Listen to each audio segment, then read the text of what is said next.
So today I'm going to talk about the TAPOR project, and I'm going to use that to talk a little bit about digital humanities infrastructure. Um, so TAPOR was a number of different things. It was the name for a Canada Foundation for Innovation, CFI infrastructure grant that we got in 2002. That grant gave us support to set up labs, computers, buy software, set up servers, get support at six different universities across Canada. So it was a very important grant in that it sort of started or it gave us um, it gave us high quality infrastructure at major universities that were doing digital humanities. But as the name TAPOR stands for Text Analysis Portal for Research. It is also, I should say, the Old English word for taper or candle. If you think of it, we're sort of shining a light in the darkness of the digital humanities. But taper itself, etymologically, comes from the word papur or papyrus. So you can think of it as light upon which you can write. Anyway, in addition to building infrastructure across a number of universities, we also, as the name suggests, built a portal for text analysis.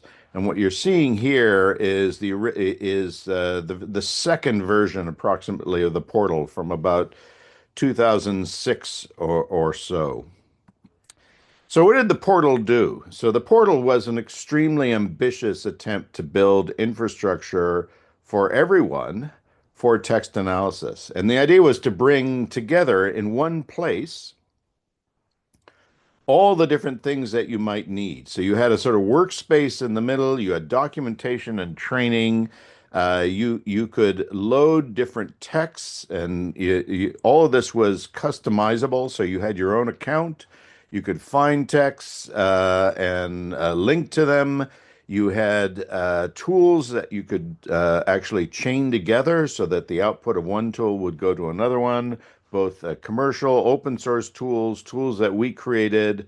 And then there were also publishing and project tools, and you had different interfaces. To give you a sense of how it works, so here you can see the environment on the left is where you could manage your texts. So you could create a number of texts and you could also publish them if you wanted to make them visible to other people. And on the right, you can see a similar environment where you could manage a list of tools that you like to use. And this is the workspace where you would pick a text, you'd pick a tool, you would run the tool on that text. When you pick the tool, you'd have various parameters that you could choose. You could run it, you could save the results to a data bench. That data bench, you could actually take the output of one tool and you could sort of run it back through a different tool. So that was sort of the idea. And actually, one of the things that was most ambitious was we were hoping that tools could come from all over the place. We supported a technology called web services, which is used by some of the big guys like Google or something like that, where web services, TAPOR could in effect take the text from one place, send it off to a different server somewhere else on the other side of the world, get the results back, and bring it back. So we could handle things coming from different places. And we were super ambitious. We had news channels, so you could find out what was happening. You could get training, updates, and so on like that. So we had a whole system of news channel. This model was a failure. It didn't work.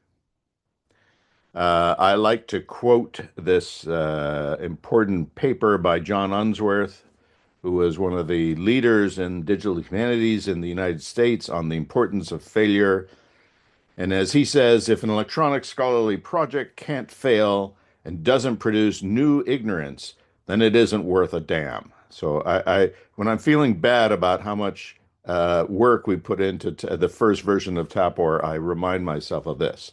So why did it fail?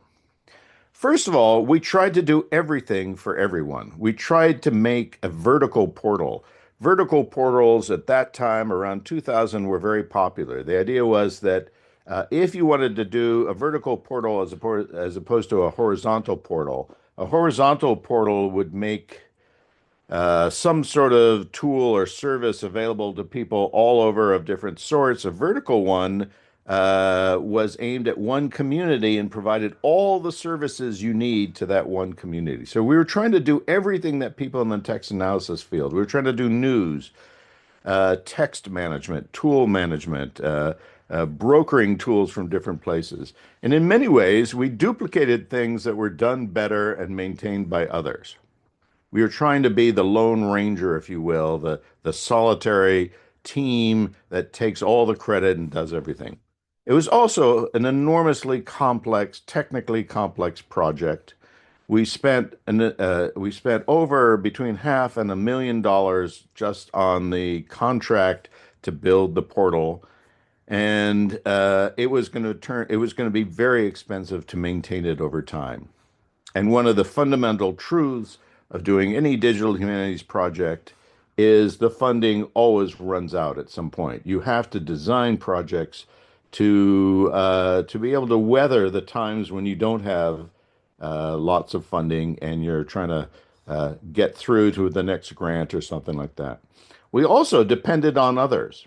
We thought that if we built it, everyone would come. People would start building web services all over the place, and there'd be an explosion of these different web services. And that didn't happen. So that forced us to go back and think about digital humanities infrastructure and focus and try to think about what could we do and do well. So what you see here is a version of a diagram. I've edited it a little bit, but it's a version of a diagram from one of the presentations we gave back then. And the idea is to try to imagine what are the steps of a digital humanities project, and then what are the types of infrastructure that you need to support such a thing? So on the right, you have the different steps. You have the first step is just conception, how getting the idea, working it out, and figuring out what it is that you want to do, and what sort of help do you need for that? Well, typically, it's very useful to have advising. It's actually very useful to have to go to conferences to see what other people are doing and something like that. But particularly important when you're trying to conceive a project is to have the connections with the computer scientists, the computer support staff that can help you actually figure out what the project is, what it's going to cost, and so on like that. Now, I don't know what the environment is like in Africa, but in Canada, we have a fairly good granting environment. The Social Sciences and Humanities Research Council is fairly well funded. It's not funded anything like the sciences, engineering, and medicine, but we have fairly stable funding, and there is support from the government. So you also need when you conceive a project, especially one that's going to need programmers and infrastructure, then you need to also write a grant. And it's very helpful to have advising and support from people who can help you write that grant. I also include here the sort of professional support or the experience of people that have gone before you. I also include in here the idea of discovery tools. You need to find out what is out there already, so you don't duplicate anything, so that you can sort of build on what others have built before. Then typically, and it all depends on the type of project, but it's very useful to have a lab where your students and programmers can work, collaboration tools so you can collaborate with people that are not in your city or at your university. Depending on the project, you might want text encoding tools. If you're building electronic text, you're going to want not a fairly modest set of tools, but tools that allow you to do the encoding and proofreading and so on. OCR if you're working from manuscripts. And then, of course, you're going to want tools for studying the electronic text, the analysis and visualization tools. And then, when you get to the point of wanting to share and publish, you're going to want a server of some sort, network connections. You're going to want to present your project to conferences, publish about it. And something that we didn't really take into account and has now come back to haunt me is you need to be thinking about maintenance. How is this going to survive over the long term? Do you have friends, support staff, possibly a little dribble of funding, or the ability to get funding to continue to maintain something that may be technically complex? And then finally, you want some way to be able to archive the innovations that you've done, be able to sort of preserve them so that the new knowledge, in some sense, is preserved for the long term. So that's sort of, we went back and sort of asked ourselves, okay, this is a rough sort of scheme of how a project goes through. Obviously, different projects need different types of tools and labs and so on like that. So, what could we do rather than trying to do everything? What could we do? And this is where we redeveloped the TAPOR server. We did two things. First, we split TAPOR. TAPOR was originally both a portal where you could find tools, you could find texts, and it was a place where you could run the tools or you could send text to tools that were somewhere else. So what we decided to do was to split our project into two separate projects. One of them was to build out a really good text analysis and visualization environment. And that was going to be all it did, and that's Voyant. I talked about Voyant on Wednesday, but I didn't. I lectured too long, and I didn't actually show it. So I'll show it in a second. And then we also decided that TAPOR would focus in on discovery, how to find out what tools are out there, how to recognize different tools, how to sort of record some of the history of these tools. And some of the sort of principles that we decided to work with was we don't want to duplicate things that are being done better elsewhere. We don't need to build email for everybody. We don't need to build news channels. There's plenty of discussion lists, and RSS was just taking off at that time, so there was plenty of news channels, blogs. There are blogs all over the place.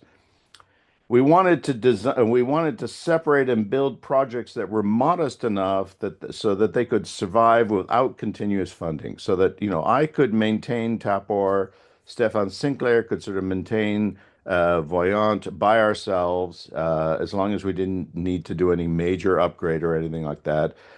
We could work with our students to maintain them. And we could also depend on our local facilities, the what the University of Alberta provided. And then we also decide to sort of stay focused, do something simple, useful, figure out what your users want, iterate, add things as you think they might be useful. And of course, a lesson that I, as a philosopher, should have learned from the first day when I read Plato is don't think you know it all. In fact, don't think you know anything. So I'm going to very briefly uh, show you the TAPOR environment. So this is TAPOR as it is now. We have at the top here, we have a large sort of interactive visualization that allows you to see what tools we have. So I can click here, I'm clicking enrichment. So these are different tools that can be used to enrich a text.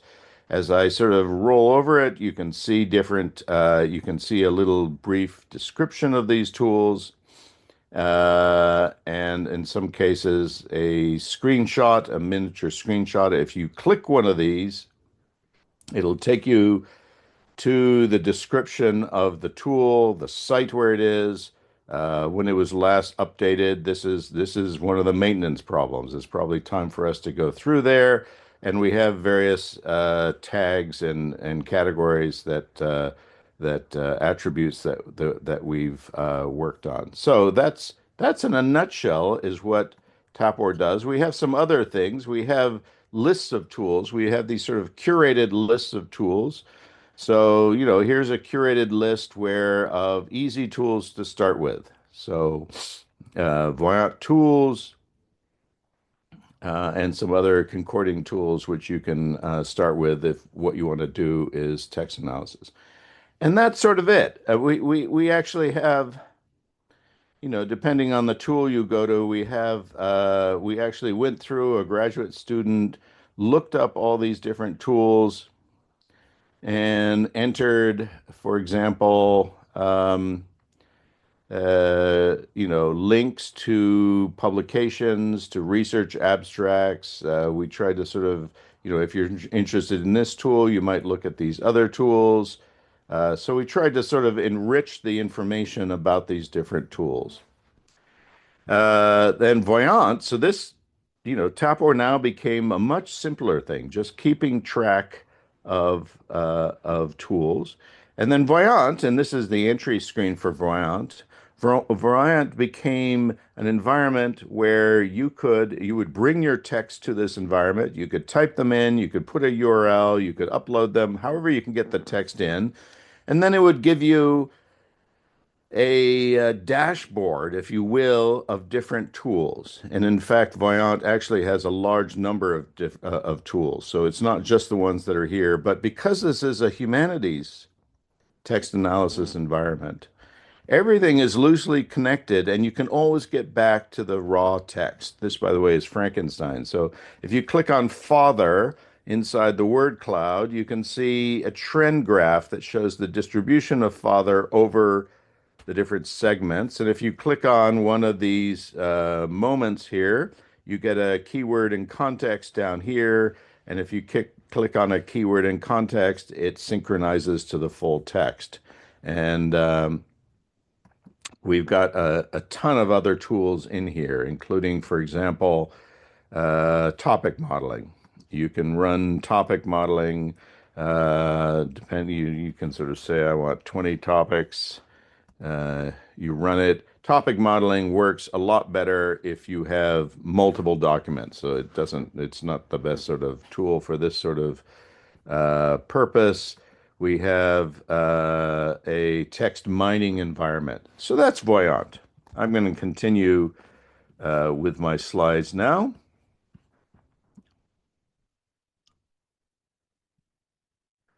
One of the things that we did with TAPOR was to actually plan ahead for its obsolescence and to try to be open. So we made our data set, the data that we had gathered about TAPOR, open. And in fact, a project in Daria, the SSH open marketplace, took our data and used our data as seed data to build the open marketplace. And in many ways, their open marketplace is better maintained than our project. It's a better place to go if you want to sort of search for tools, and you can search for more than just tools. So in some sense, we are not trying to do it all, and we're not trying to dominate, if you will. We're trying to sort of share our data with other projects that might get funding and replace us. So, some of the lessons. Now, first of all, it's one of my favorite recent books, by the way, is The Slow Professor. Whenever I get time, and of course, I keep on planning to slow down, I'm going to write The Slow Digital Humanist, but many of the lessons can be transposed from that. But the first lesson that I've taken to heart, especially with all sorts of other projects, is minimal computing. Minimal computing is the idea is, stay focused and try to achieve your academic ends not with a big, complicated, expensive piece of equipment, but with the most minimal computing that you can. Try to avoid the stack, and in particular, try to, where possible, build websites that don't depend on servers, that don't are not generated from databases or something like that, because those are harder to maintain, will be more expensive to maintain over time. And this is especially true for things like, if you're just building a conference website, you don't need some big database driven thing. You can build a minimal site with 5 web pages, maintain the HTML, and to some extent, as long as people have browsers that can read HTML, they'll be able to access that conference website for historical purposes. And there'll be no back-end database that's going to break or get replaced or something like that. A related principle is, of course, the KISS principle, keep it simple and serviceable. Work with what is at hand. So look around. What do you have a student who's really good at Flash? I mean, Flash is now past these days, but there was a time when I had students who were great at Flash or Django or something else. You don't always have to do it in whatever is the best tool. Sometimes you want to use what's available to you. And related to that is collaborate with others, and they might have different ideas about how it's going to work. Uh, keep your bead on what it is you're trying to do, and then be flexible on everything else. If the computing support people, or if your colleagues in computer science say, "Look, it's better to do it in this way," trust them. Go with the technology that they understand and are comfortable with. And related to that, if you're collaborating with people, advocate for them, support the people who support you.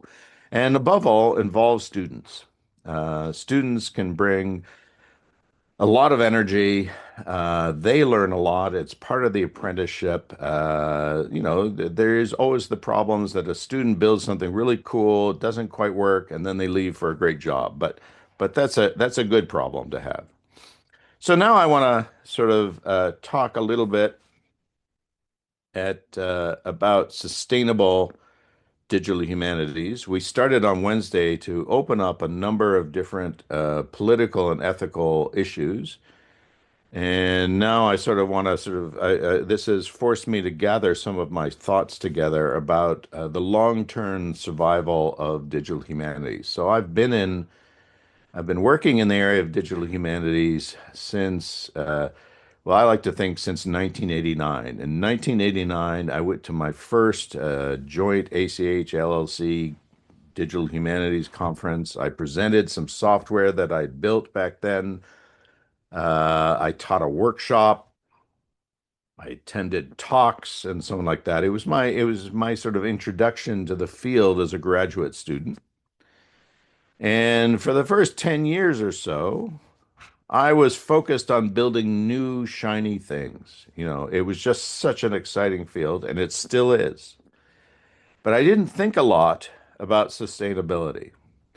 So over the years, I've gotten caught in the problem that I've built a bunch of things like TAPOR, like Voyant, and these things are time consuming and expensive to maintain. So they forced me to think about sustainability, to think about the politics and the ethics of doing things that are genuinely useful and last. So here are some of my thoughts, and they're sort of tied to the recommendations that I made before, and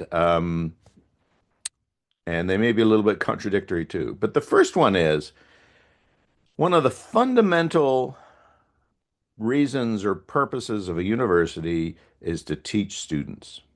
This is central to its mission. And all sorts of other infrastructure, if you will, flows out of that. You could say in some levels the competing for and getting new hires depends on having successful programs. Nobody's going to hire a digital humanities professor if there's no students for that professor to teach. This isn't entirely true. Sometimes you have special chairs or one thing or another, but generally speaking, if you have a healthy program, you will have the support from the administration. You will have support from students because, of course, they're in this healthy program. You will have students, which are they themselves are part of the energy of projects. And you will have a long-term commitment by the university, by yourself, by the courses, by the program. If you depend entirely on a funded research project, when that funding runs out and you go to the dean and say, I want to keep my fancy office in our lab and I want you now to give me money, the dean is as likely not to say, that was great. We loved it. But we've got other projects and other professors that have projects. Whereas if you have courses and programs, you have the built-in sustainability. You have a commitment in some sense for sustainability. And with courses and programs, you get faculty, and faculty bring new perspectives and they bring their own form of sustainability. So one of the things I learned first at McMaster and then here is invest in courses and programs. Try to have a healthy digital humanities. If you don't have a full program, have to try to have at least some courses that students enjoy that connect with what they're doing. So related to that is it's very easy in the field like digital humanities to stay focused on the technology and to invest in that. But in fact, the technology almost immediately gets out of date. You know, whatever server you buy, it's a little bit like a car. You drive it off the lot and it's instantaneously worth half of what it was before you bought it because it's out of date and computing moves fast.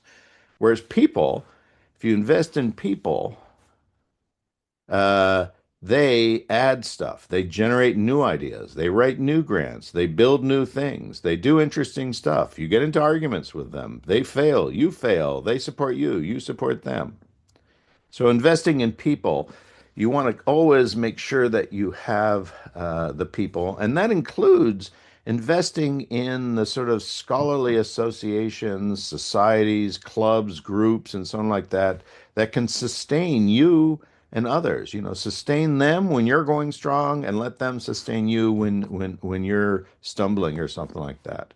And so I'm very pleased to see this DH Africa lab, to see that you guys are creating master's and undergraduate programs and courses. You're bringing this stuff into your classes. That is how you build the long-term sustainability. The other thing is that when you design a project, especially a technical project like a portal or text analysis tools, you have to think long-term maintenance.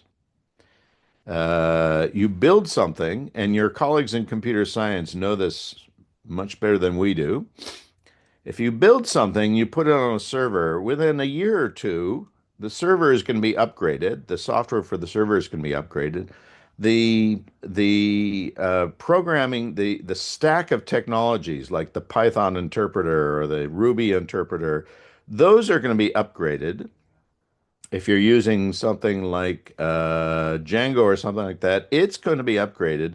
And every time something in the stack is upgraded, there's a 50% chance that it'll break your project. And you're going to have to hire someone that goes in, finds whatever the outdated code is or something like that, and fixes it. I had a very cool project called Methodica, which was a collection of digital humanities, text analysis methods and recipes and something like that. We built it in an environment. The environment was great, but they upgraded it in a way that had no upgrade path. They changed the software completely, and it broke our system, and it was just too expensive to completely export all the data and re-implement it. So it's good to think long-term maintenance, which is why I was talking before about keeping things simple, trying to use a minimal stack of technologies. Where possible, use technologies that you're fairly sure are going to be around in 10 years and stuff like that. The other thing to do, this is something that as I get near the end of my career, is there's nothing wrong with ending projects. You know, it's just like if you write an article or a book, there's a time that comes when the book is finished and you celebrate it, you get it published, and you move on to another project. In fact, one of the problems with digital humanities projects is we start them, but we never end them. We don't bury the projects and give them a nice funeral, celebrate them, make sure that we publish the innovations so that people can learn from them.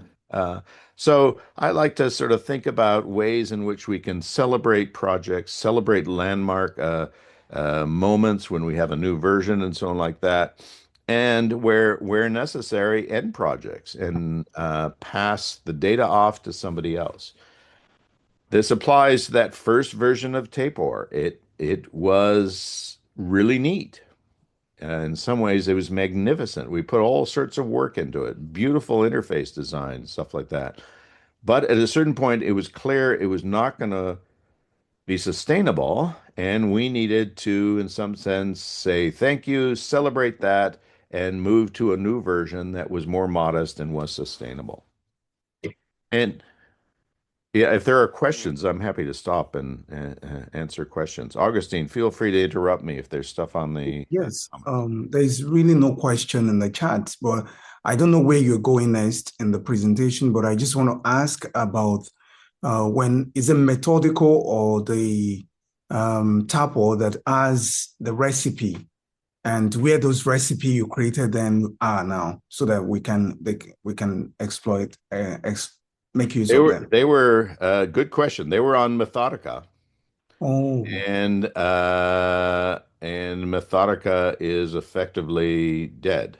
It was done. It was built in Drupal. I don't know if you guys are interested in this sort of technical history, but between I think it was Drupal 6 and 7, or maybe it was 7 and 8, there was not an upgrade path. They rebuilt Drupal, and the server people were telling us you can't keep running Drupal 6. And so we sort of half moved it over. And Augustine, if you're interested, we can try to get the data out and re-implement it in yes, some ways. But I've got to say, they were not widely used. And to be honest, if anyone has looked at the programming historian, they did a better job. You know, if you want recipes on how to get things done, go to the programming historian. And there's all sorts of, for that matter, there's all sorts of YouTube videos and stuff like that. And Augustine, as you know, in the case of Voyant, we went much further than recipes.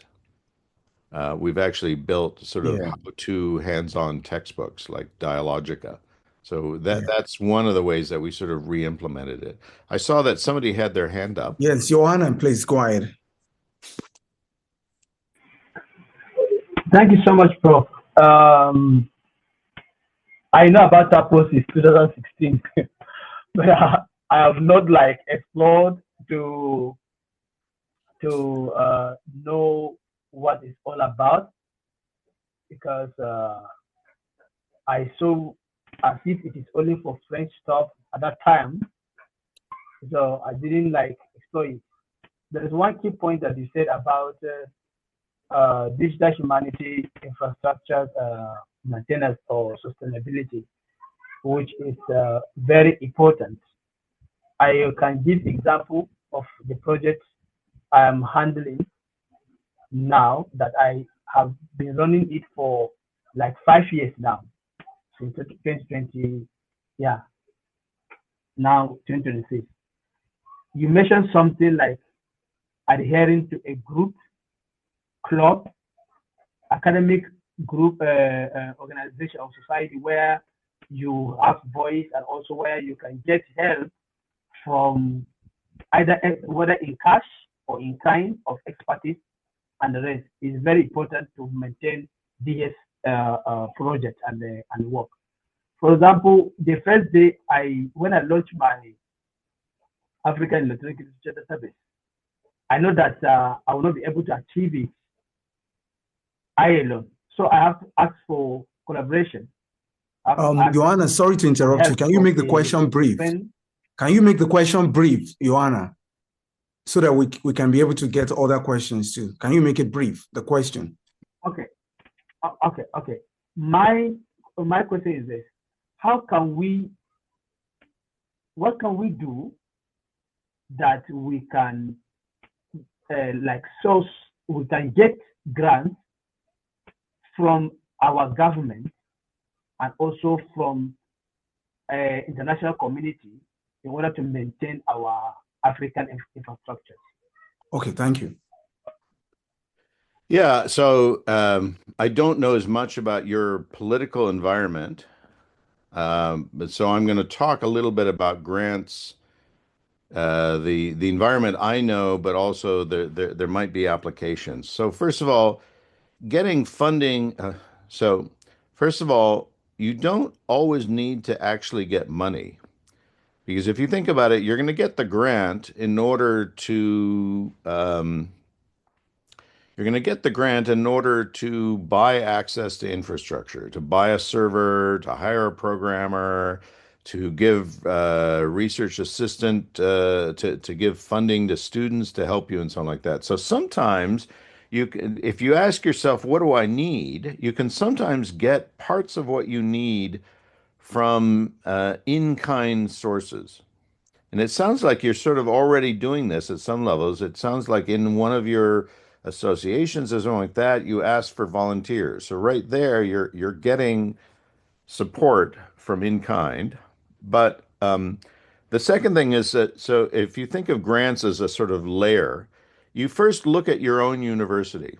What types of support does your university provide? Do they, for example, provide support for a server space, or do they ask you to pay for that? Is it as something where they're running a server, but you have to get a grant in order to buy space on that server? And that's going to be a lot cheaper than buying and running your own server, which leads to which leads to one of these, my last point on the left there, supporting common infrastructure. Sometimes what you have to do is you have to team up with other people. You need certain infrastructure, they need certain infrastructure. Together, you might be more likely to get it. And servers are a prime example.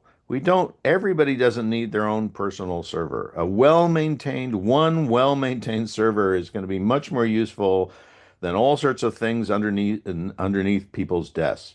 There are exceptions. I have friends who love to fiddle with their servers and something like that, so they just run their own little thing. But I'm not into that. So I'm sort of saying two things in parallel. You don't always need money. You need resources, but see whether or not you can get the resources. And then the second thing in parallel with that is team up with other people because chances are other people need the same resources. Now, the third thing I'm going to say is this business of layers. So you first look at your department or your university. What is available there? I have gotten a lot of resources. Canadian universities are really big. We have, I don't know, 40,000, 50,000 students. We're like the size of a small city. And then, 5,000, 10,000 graduate students, staff, and so on like that. And typically in the humanities, we don't know anyone on the other side of campus. And I don't know if this is true in your universities, but sometimes there are resources which are ostensibly free, but they've been set up in computer science or in statistics or in medicine, and you just don't know that they're there. So it's useful to sort of cross campus, join some of those university campus computing committees, and I've spent a lot of time in administration. And yes, you spend time doing this, but on the other hand, you get to know the other people. And then when you need to, you might have a friend in computer science. He needs a server too. The two of you go together. You go to the dean, you say, we want an interdisciplinary service, or we want something like that. So getting to know your ecology, then the next level up. So the next level up is okay, so we need funding, and it is always useful if you can get funding from outside the university.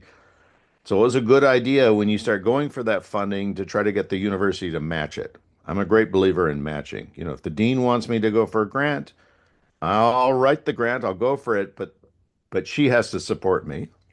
So where are the sources of funding outside? Well, there are various international sources, and you probably know better than me sources that support innovation in Africa.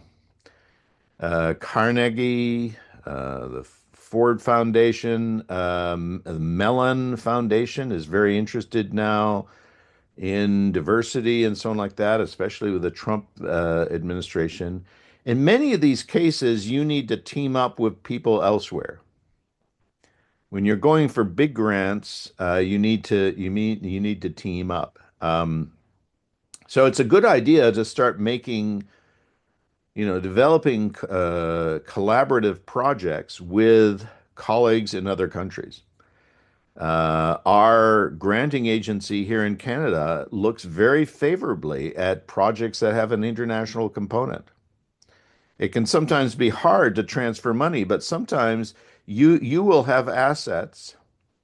you might have some fabulous archive, and I might have the technology to digitize it and to sort of build a digital archive. And together we can apply to a Canadian granting foundation, and that would transfer some funds to you. So there are, especially I think in Europe, Canada, and in the States, if you make the right connections, there can be there can be win-wins. You always have to be careful that that collaborator in Canada is not exploiting you.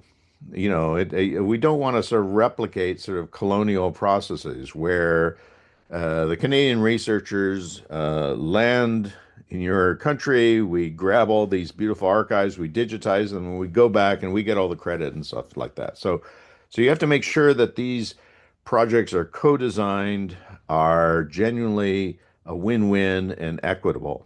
So that's a sort of quick blast through my thinking about getting grants. And I'm sure there's all sorts of other wisdom in this group. I what I don't know is what, you know, in your country, what the granting agencies are, or in your region.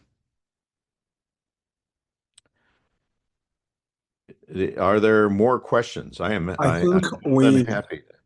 we can move on. I think there is no question. The only question that came in the chat is talking about, is more or less on African context, which is about courses creation. And I think Abel will address that in his own session. So please, thank you. If there's no one asking question, then we continue with Professor Rockwell's lecture. Yeah, and I guess I'll sort of say in the context of courses and stuff like that, a very important thing to do is to actually understand what your needs are. That's a, do you, if you're trying to run a course, what do you need? What do you need? Do you need a lab? What sort of equipment do you need in the lab? Or do you think your students have laptops? Do you need electronic text? I mean, you don't want to teach Shakespeare. You want to teach texts from your own community. Are those available? Are they of the quality that you would expect? So articulating your needs sometimes can be very important. Simply making that list and telling other people, I want this author, that author, and that author. Who wants to work with me to sort of get digital versions of these so that we can both teach? While respecting copyright. So the last thing, I think I've sort of talked about this idea of supporting common infrastructure. I'm going to say a few words about ethical issues, but then I'm going to shut up because I think it's more interesting to have a conversation. So in the humanities, we've inherited, at least in the West, we've inherited an idea of genius. Where all of us and doing a PhD sort of drills into you this idea that you need to be the genius and don't give credit to anybody else. And unfortunately, that doesn't work well in computing projects because almost any computing project of any sort of size and quality is going to take a team, and it's going to take a team with very different skills. And you need to learn to respect the people with different skills on the team and to give them credit. I have, if anybody's interested, I can send you a link to a web page where I describe how I give credit. I would prefer to list multiple authors on a paper, even if they never touched the paper itself. You know, they might have been the programmer behind the database or the graphic designer on the website or whatever it is, but they worked on the project of which this paper is documentation of innovation. So they deserve as much as me to be on there. And so giving credit, I think, is very important. Advocating, become an advocate in your department, in your university for appropriate uses of DH. We're not on the toy business here. We don't want to just get tons of cool doodads. We want to get things that are sustainable and useful and are really used by our students and ourselves. So I've said it before, support your supporters. I don't know how many times I have gotten really good support from folks in computing services because I take the time after they support me to write a letter to their boss saying, Kamal Ranawira was extremely useful and helped me with this project or that project, or put them up for a prize in the university for best support person, or write a letter of recommendation. Whatever it is, support those who support you. And returning to the beginning of this thing, don't be afraid of failure and figure out how you can gracefully degrade. Don't just disappear. So many research projects, you build the website, the money runs out, you just vanish and it just sort of gathers dust. Not that things can gather dust on the internet. And as I also said at the beginning, I've said invest in people and care for them. And it's hard to care for people. I mean, often you need care yourself, and we're all busy people. So that's the end, really, of my talk. And hopefully, there's a little bit of time um, to go further. I recommend, if you want to, the book Hermeneutica. We talk a lot about the history and practices, not so much about granting and stuff like that, but we talk a lot about what it takes to do computer assisted interpretation. Thank you. Thank you very